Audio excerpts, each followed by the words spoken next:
Noite, que a paz de Jesus envolva o sentimento de cada um de nós nesta noite. Agradecemos a casa pelo convite e agradecemos a toda a equipe espiritual que desde antes prepararam esse ambiente, fazendo essa limpeza, essa asepsia, para que nós possamos aprender um pouco mais esta noite. Rogamos ao nosso Mestre Jesus a inspiração para que todos nós possamos usar como ferramenta os seus benditos ensinamentos para todos nós. Agradecemos por estarmos nesta sala de aula, nessa bendita faculdade e tanto estudo que tem aqui, o quanto isso faz bem. O estudo é um remédio preventivo para nós, sem sombra de dúvida. Nós, quando encarnamos aqui na Terra, ou reencarnamos, Deus nos concede, por misericórdia divina, um corpo físico. Essa máquina bendita, admirável, perfeita, que o homem há tantos anos estuda e tem muito que aprender. Graças a Deus, parece que a ciência está chegando num ponto de estudar o corpo no conjunto, na íntegra, corpo, perispírito e espírito. Aí, se Deus quiser, daremos um avanço muito grande para os nossos tratamentos, que vai direto na causa. Então, todos nós recebemos esse corpo. Ele é a nossa identidade. É através dele que nós nos reconhecemos. Podemos nos encontrar numa multidão, a gente vai se reconhecer através do corpo físico. E na perfeição de Deus, ninguém é igual a ninguém, somos semelhantes. Até a nossa impressão digital não tem uma igual à outra. Isso é obra de Deus.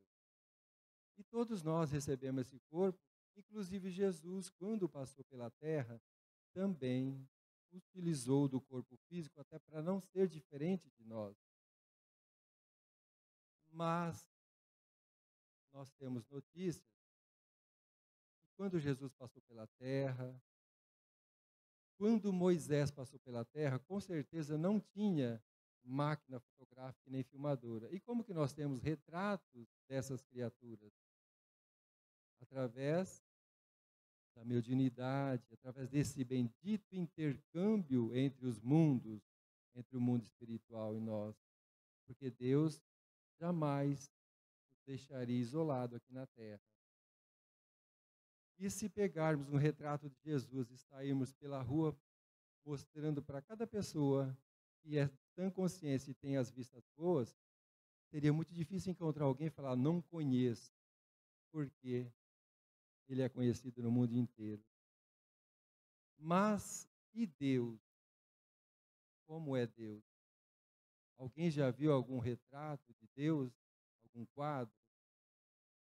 Porque Deus não é material, essa matéria que nós conhecemos. Deus é diferente. É difícil falar de Deus. Quem poderia estar aqui na frente para falar com todo o conhecimento seria Jesus Cristo. Porque ele sim, com certeza, ele enxerga a presença divina diferente de nós. Porque ele é um espírito altamente evoluído, depurado. Mas, na primeira pergunta do livro do Espírito, Kardec pergunta para a gente, né, o que é Deus? Ele não pergunta quem é Deus. E a resposta todos nós quase sabemos, né? Que Deus é a inteligência suprema, causa primária ou causa primeira de todas as coisas. É a inteligência das inteligências. E causa primária. Criou tudo e todos. É a essência da inteligência. Mas, se a gente começar a perguntar, porque nós temos essas curiosidades, mas e quem criou Deus? De onde que veio Deus? A gente não vai chegar a lugar nenhum. Até porque Kardec, na pergunta 10 do Livro dos Espíritos, ele faz essa pergunta, olha, o homem pode compreender a natureza íntima de Deus? E a resposta é não.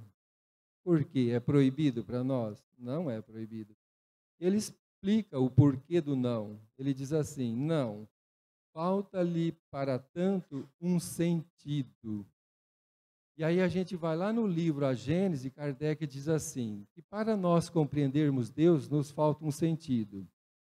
E esse sentido, nós só vamos adquirir quando da nossa depuração moral e espiritual.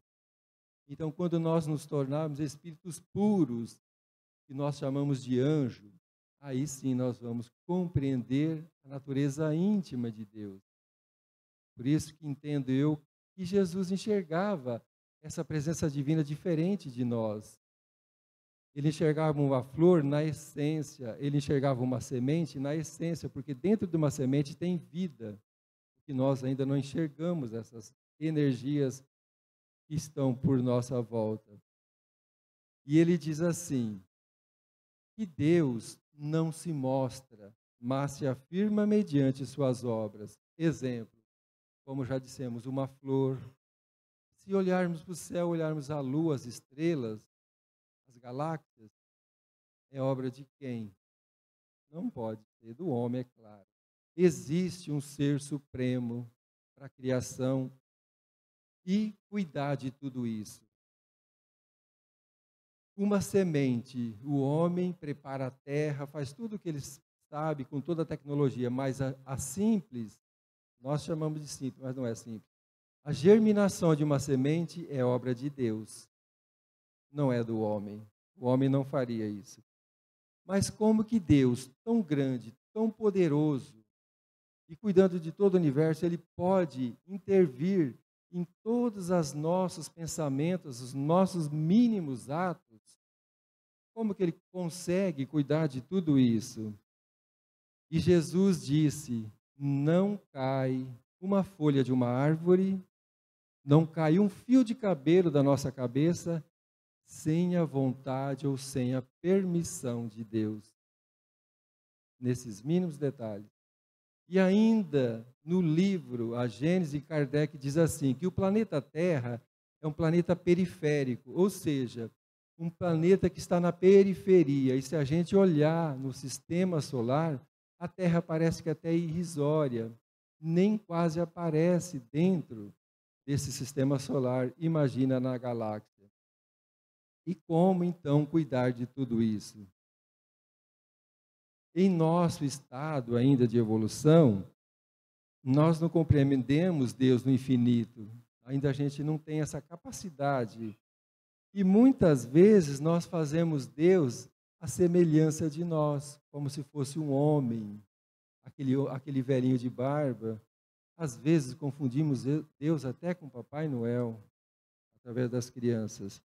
Mas no conceito de muitos, ainda ele é um soberano Senhor, sentado num trono, como se fosse aqueles filmes romanos, daqueles reis, sentado naquelas cadeiras imponentes, com um tapete vermelho, e todos os sentinelas e os guardas cuidando, inacessível a muitos de nós. Só pode se entrar ali com autorização. E não é assim que Deus para nós. A doutrina espírita nos traz um exemplo simples, mas fundamental para o nosso entendimento. Que todos nós ainda somos realmente crianças espirituais. E ele diz assim, que uma criança de 1, 2, 5 anos, quando senta numa mesa e se farta de todo o alimento ali, ela não tem a mínima noção, consciência de todo um trabalho que um pai, uma mãe fez para que esses alimentos chegassem até a mesa. Mas será que esse pai ficaria zangado com essa criança por se alimentar e não reconhecer? Claro que não. Um pai se alegra vendo uma criança se alimentar e estar saudável, sabendo que ela vai crescer e um dia ela vai entender e reconhecer todo esse trabalho. Assim também Deus é conosco. Sabe que ainda nós não temos todo esse reconhecimento que deveríamos ter e que estamos buscando da bondade divina, da misericórdia que age por cada um de nós, que cuida, que zela. Ainda não tem todo esse reconhecimento que nós deveríamos ter. Kardec diz também para comparar-se Deus como nós. O nosso corpo é um universo à parte, só que é um universo que tem fim. Ele diz assim: compara o vosso corpo. O que movimenta o nosso corpo? É o princípio inteligente, que é a alma, é o espírito. E a gente enxerga? Não, só o corpo, mas sabe que tem um princípio ativo ali. O corpo é passivo, porque quando da nossa desencarnação, o corpo fica inerte. O que movimenta o corpo é a alma, o espírito, esse princípio inteligente. Mas todo esse movimento provém dessa inteligência da nossa mente. O coração que pulsa incessantemente, jorrando, bombeando sangue, é do espírito, da alma. Assim também é Deus que movimenta tudo. Esse sincronismo, essa harmonia de todos os planetas é trabalho de Deus. Jesus disse: meu Pai trabalha até hoje, eu trabalho também. Se Deus tirasse alguns segundos de férias, o universo viraria um amontoado de planeta, porque isso é trabalho de Deus. Se a gente olhar o planeta Terra, no sistema solar, a impressão é que nós estamos todo pendurado nela. Na verdade, estamos. Essa força da gravidade, isso é trabalho de quem? De Deus. A que velocidade que a Terra gira em torno do Sol, e todos nós estamos nela e nem percebendo. Isso é obra de Deus. E Kardec, então, traz um exemplo assim: vamos supor um fluido bastante sutil que penetra todos e tudo, penetra todos os corpos. Mas esse fluido é dotado de uma inteligência. Esse vazio que nós estamos vendo aqui, para nós não tem nada, aqui tem esse fluido, que é a presença divina. É uma inteligência reinando aqui dentro, e que todos nós estamos mergulhados nele. E essa inteligência, ele não age às cegas. Ele tem o discernimento, a liberdade. Ele nos vê, nos ouve e nos sente constantemente. Nós podemos esconder de tudo e de todos. Nós escondemos o nosso sentimento através do nosso corpo, ninguém enxerga. Se nós formos atrás de uma parede, ninguém vai ver o que nós estamos fazendo. Mas Deus não tem como esconder o mínimo do nosso pensamento e os nossos atos, consequentemente. No livro do Espírito Meio e Meio, Psicografia do Chico Xavier, é um livro de criança que chama Pai Nosso. Ele conta uma historinha simples, mas para a gente ter essa noção. Ele diz que um tio, um senhor, saiu de manhã para passear e pegou uma sacola e convidou o sobrinho para ir, uma criança, e foram. Mas logo perto havia um pomar, ele já saiu com alguma intenção. Ele pegou essa sacola e foi. E nesse pomar eles estavam fazendo uma colheita de laranja. E havia todas as laranjas assim nas ruas do pomar. E ele se dirigiu então a uma caixa, uma sacola de laranja com a sacolinha dele. E quando ele chega perto, ele faz assim para a criança.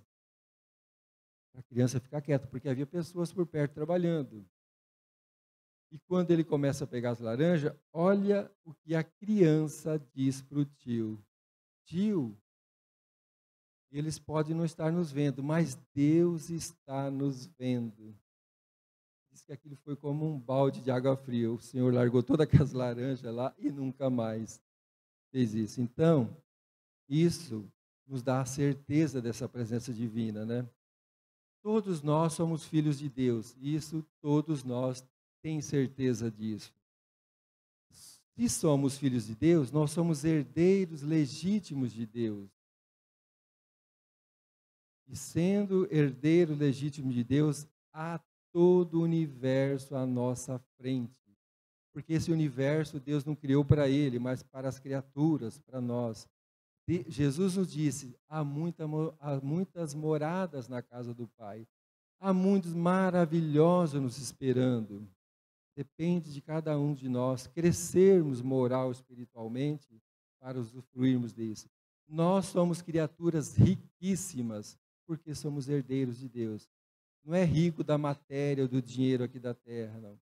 Mas é pelo universo, dessas moradas angélicas que nos esperam. Diante dessa grandeza de Deus, Chico Xavier disse, né, que ele se colocaria e se coloca como um cisco de Deus. Olha, se ele se coloca como um cisco, eu acho que eu sou um parasita desse cisco de Chico, né? Por que que Chico disse isso? Pela grandeza de Deus e pela grandeza do universo. Mas Jesus, em contrapartida, nos disse: vós sois deuses, pode fazer o que eu faço e muito mais. Isso nos leva a ter a certeza do poder que cada um de nós temos dentro de nós, no íntimo de nós, porque nós somos partículas de Deus. Nós somos criatura criada por Ele, nós somos o amor, criados simples e ignorantes. E como se Ele nos dissesse: vá, meu filho, agora é com você, estarei com você sempre para te ajudar. E através do livre-arbítrio nós vamos errando, aprendendo, e estamos aqui para aprender, para errarmos menos. Deus, Ele age com amor e com a bondade. É necessária a justiça porque ainda nós somos injustos. Na primeira carta de Pedro, ele coloca lá uma frase de Jesus que diz: o amor cobre a multidão dos pecados. Olha só, Deus nos concede o trabalho no bem para apagar o mal que já fizemos. É misericórdia ou não é? E a gente tem uma ideia de que Deus castiga. É claro que o que chega até nós é uma necessidade para nós evoluirmos. Há 3 coisas que o homem não pode escapar, não tem como. Uma, do olhar de Deus, da presença divina. Segundo, da nossa morte física. Isso é notório, público, todos nós sabemos. E do grito da nossa consciência, porque as leis de Deus estão gravadas nas nossas consciências. Por isso que todos nós sabemos, quando nós fizemos alguma coisa que não está certo, tem alguma coisa dentro de nós que sabe e que nos dá esse alerta para que nós façamos melhor. Então, essas lições que a doutrina espírita nos traz, é para nós termos esse entendimento, não desse Deus distante, não desse Deus inacessível, mas um Deus presente, um Deus que está sempre. Não tem como a gente estar isolado dele, como Kardec acabou de colocar para nós. Mas como que a gente, então, busca essa presença divina? Através da ciência. A ciência ajuda, mas é através da religião. A religião é tão importante na nossa vida como essa colocação que a doutrina espírita nos traz. Ela diz que a ciência e a religião são 2 alavancas, 2 forças que ajudam no progresso da humanidade. Se a ciência revela as leis do mundo material, a religião revela o meio do mundo e as leis do mundo espiritual. As obras de André Luiz é como uma cortina que se abre, mostrando para nós como é o plano espiritual e que não há essa separação. A separação do padrão vibratório, mas a distância não, estamos sempre juntos. A ciência busca a verdade por meio da razão, mas a religião revela a verdade por meio da fé, sentimento. E sem sentimentos, nós não vamos a lugar nenhum. Será que a religião é tão importante assim para nós? Chico Xavier disse: o mundo precisa do Evangelho, necessita. Isso a gente está vendo, toda a sociedade, às vezes como está. É uma necessidade, é um remédio para nós.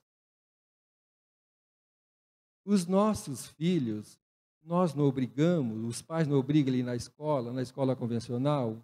É certo, claro que é certo. Mas e na religião? Nós obrigamos? A gente tem que convidar. Esse é um trabalho que tem que ser feito desde criança, quando vem no colo. Não é fácil, porque quando uma criança entra na adolescência, não é fácil trazer, a gente sabe disso. Por isso que há de se fazer um trabalho bem feito nesse início das criaturas. A doutrina espírita traz essa frase para a gente refletir. O ensinamento religioso, em seu sentido verdadeiro, em sua expressão legítima, é uma necessidade, constituindo a mais elevada e útil de todas as disciplinas. Louvável seja todas as disciplinas, todas as profissões na terra, a ciência, a medicina, a engenharia, mas a religião está acima, porque ela nos transforma para melhor. E sendo melhor, seremos o melhor profissional em qualquer área. Toda verdade, toda revelação é uma verdade, porque se não fosse, ela teria um prazo de validade. Toda mentira tem um prazo de validade. Leon Denis, no livro Depois da Morte, ele diz que essa verdade revelada a nós, ele nos traz um exemplo que é como se fosse uma gota d'água pendurada num ramo, numa folha. Enquanto ela está aí, ela está cristalina, que brilha como uma pérola, como uma joia, quando a luz bate nela.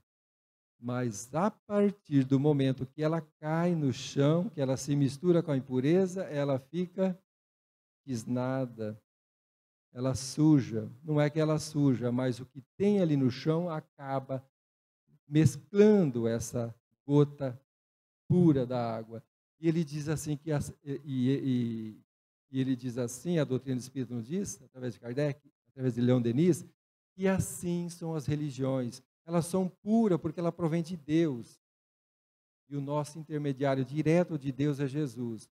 É que quando cai nas nossas mãos, nas mãos dos homens, é que a religião ela se mistifica, ela perde aquela pureza. Muitas vezes por entendimento equivocado ou por interesse pessoal. Mas a religião ela é pura.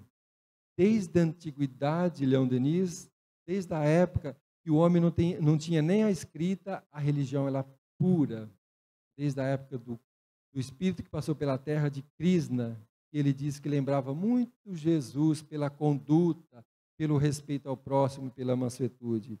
É que nós, então, tisnamos toda essa pureza que vem de Deus para nós.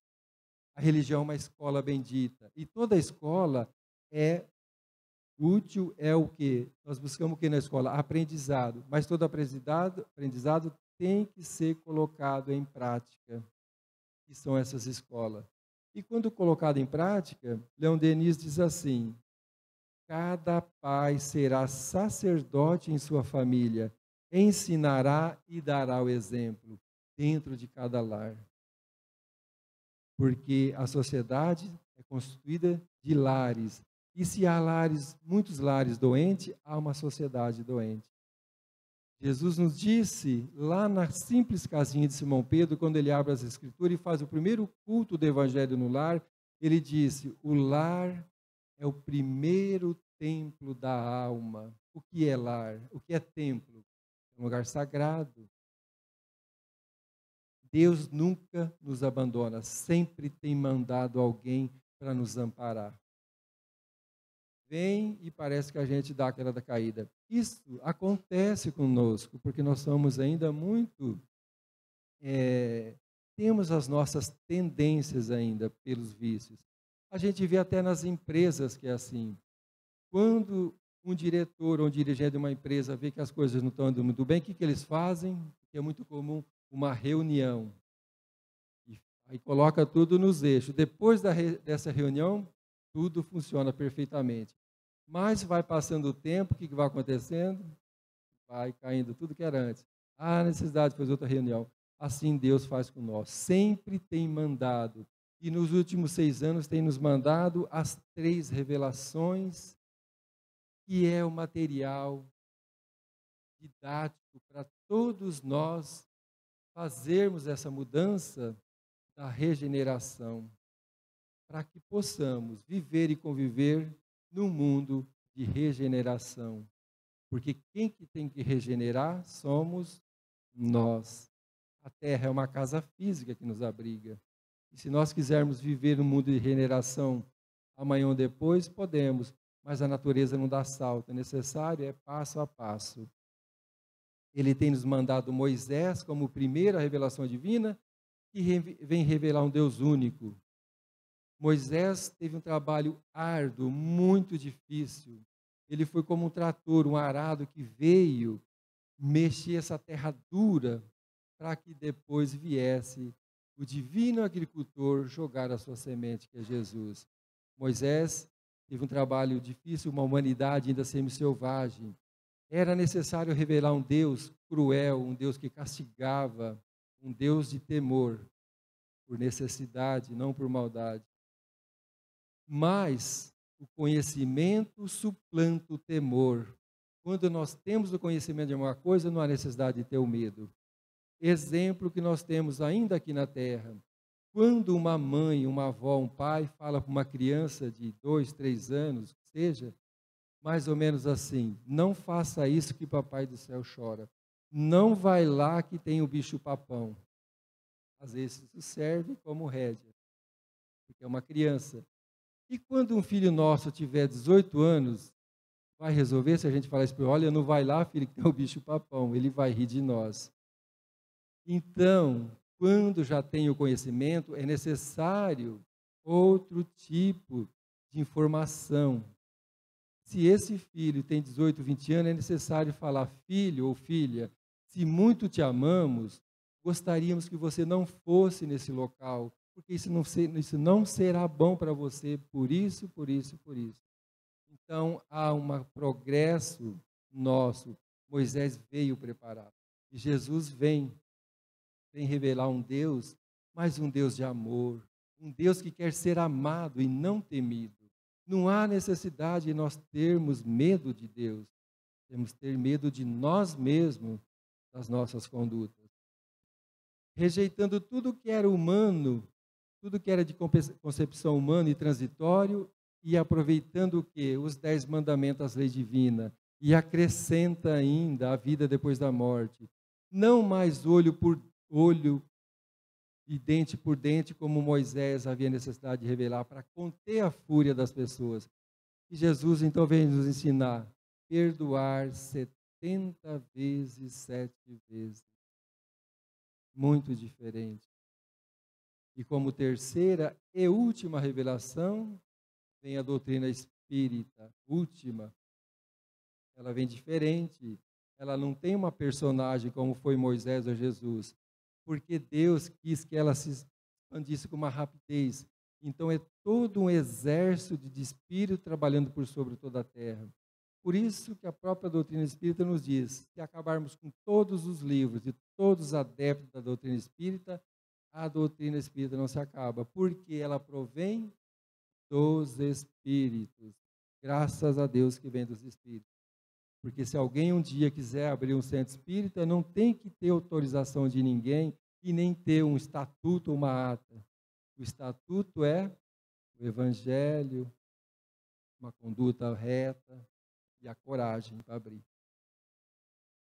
Então, Deus nunca nos desampara, está sempre conosco. Mas e nós? Como nós estamos perante Deus? Como está a nossa confiança em Deus? Nós confiamos em Deus? Vamos pegar um exemplo que acontece entre nós. Um parente nosso, um amigo, um ente querido, é acometido de uma doença. Vai no médico, o médico dá o diagnóstico e não é aquela doença muito agradável. O que nós fazemos hoje? Nós recorremos a quê? Além da medicina, graças a Deus. A prece, a oração, principalmente se for uma doença que ainda o remédio não cura. E isso nós vamos fazendo. A gente coloca no grupo. Temos tantos amigos, olha, vamos fazer prece por fulano ou fulana que está doente. Isso ajuda muito e vamos fazendo prece. Mas o quadro dele vai piorando e vamos fazendo prece e chega ao ponto da desencarnação ou da morte física.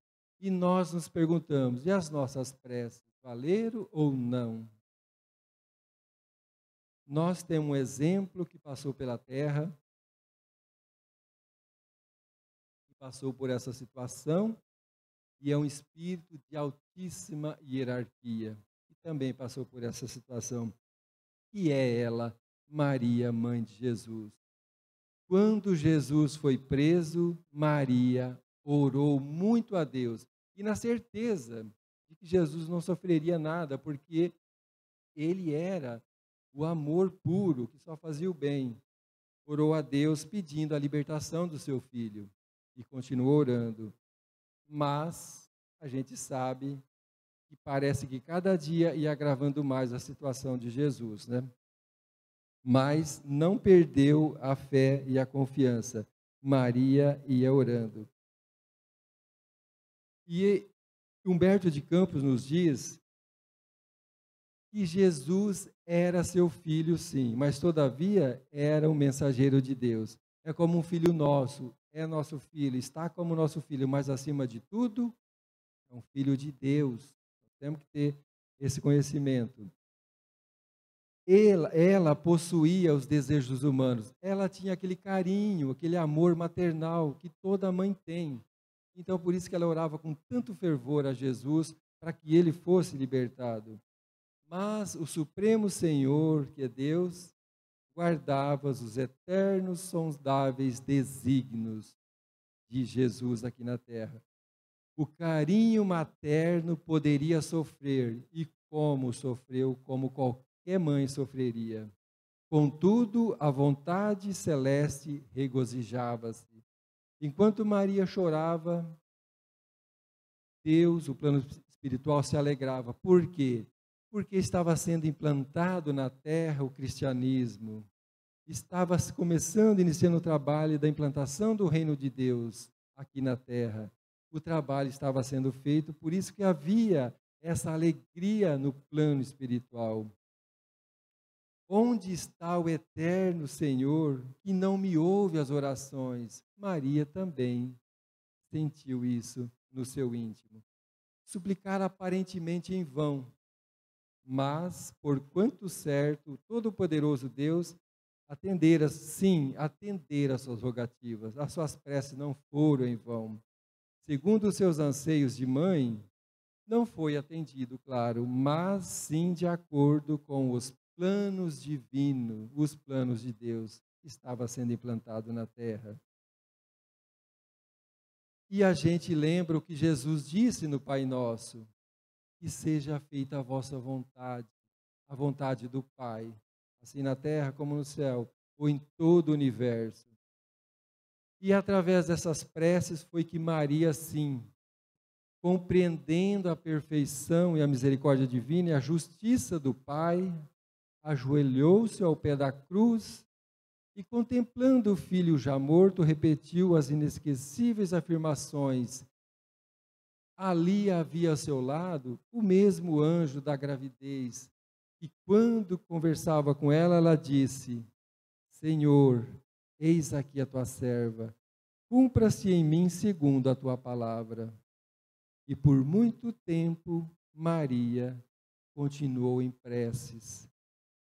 E essa voz amiga falava no íntimo dela, que fortaleceu nessa hora Maria. Não foi atendido da forma que ela queria, como qualquer um de nós queríamos, mas da forma que Deus havia a sua necessidade dessa implantação do cristianismo aqui na terra. Então, isso são lições para nos fortalecer. Falar é fácil, quando a dor chega para nós, é difícil. Mas tenhamos confiança, como Maria teve, tenhamos essa confiança em Deus, que Ele só quer o nosso bem. E para encerrar, nós trouxemos uma lição que está nesse livro, A Luz da Oração, a fotografia de Chico Xavier, do nosso querido Chico. É uma lenda antiga, muito contada no plano espiritual pelo escritor Abileno Simão.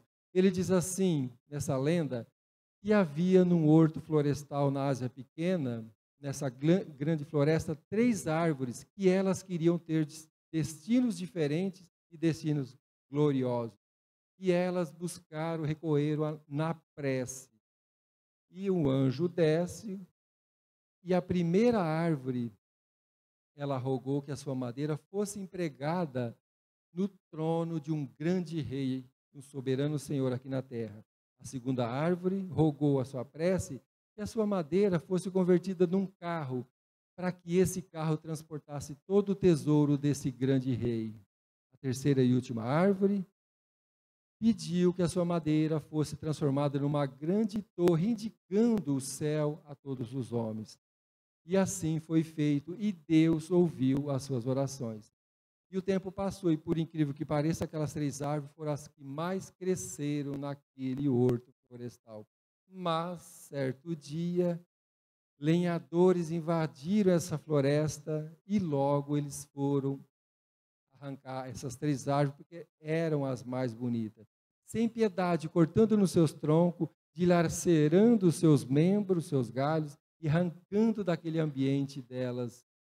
As outras árvores ficaram assustadas, mas elas rogaram a prece, e olha o que está acontecendo, mas sempre confiante. Foi jogada para lá, para cá, sempre confiante, trabalhando e confiando. Mas a primeira árvore foi comprada por um criador de animais, e tão logo se transformada num coxo. Olha a diferença do que ela pediu. A segunda árvore, que queria ser aquele carro para transportar todo o tesouro desse rei, fora comprada por um senhor que fazia barquinhos de pesca, e foi feito um barquinho de pesca. A terceira e última árvore foi comprada e guardada numa cela de malfeitores, numa cadeia, como necessário se fosse utilizar um dia, como reserva. E o tempo passou. Detalhe, nunca reclamaram essas árvores, sempre trabalhando, atendendo e confiando nas suas orações, o que é muito difícil. Mas parece o que elas pediram veio como um castigo. E o tempo passou, mas aquelas árvores vizinhas ficaram sabendo que as 3 árvores receberam muito mais do que elas pediram.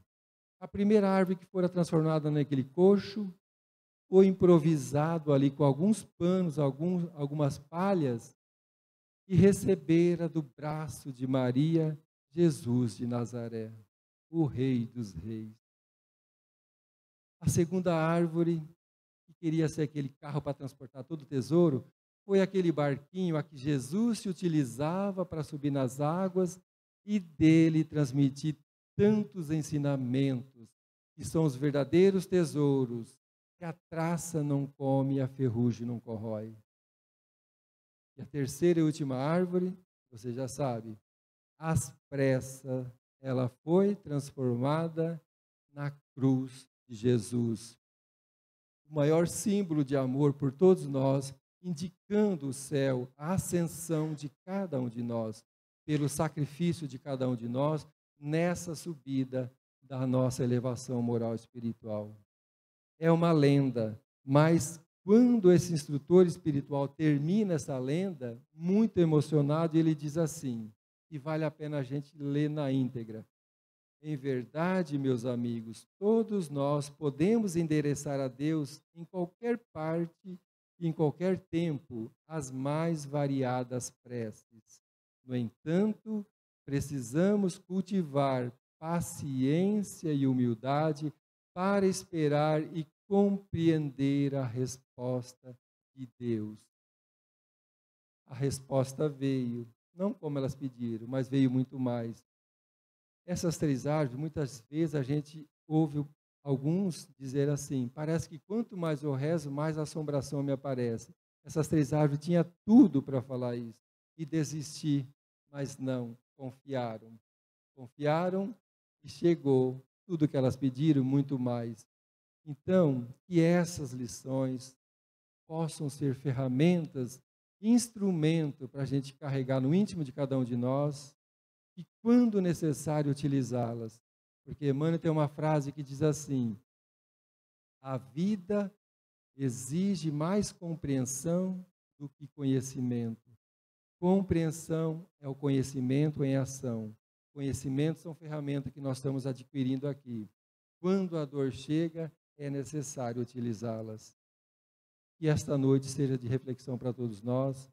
E agradecemos o benfeitor, codificador Allan Kardec, Francisco Cândido Xavier, o Espírito Emmanuel, o Espírito André Luiz, que trazem todas essas lições para nós. Nós estamos aqui na frente apenas repassando esses verdadeiros tesouros. Muita paz e muita confiança em Deus para todos nós. Uma boa noite.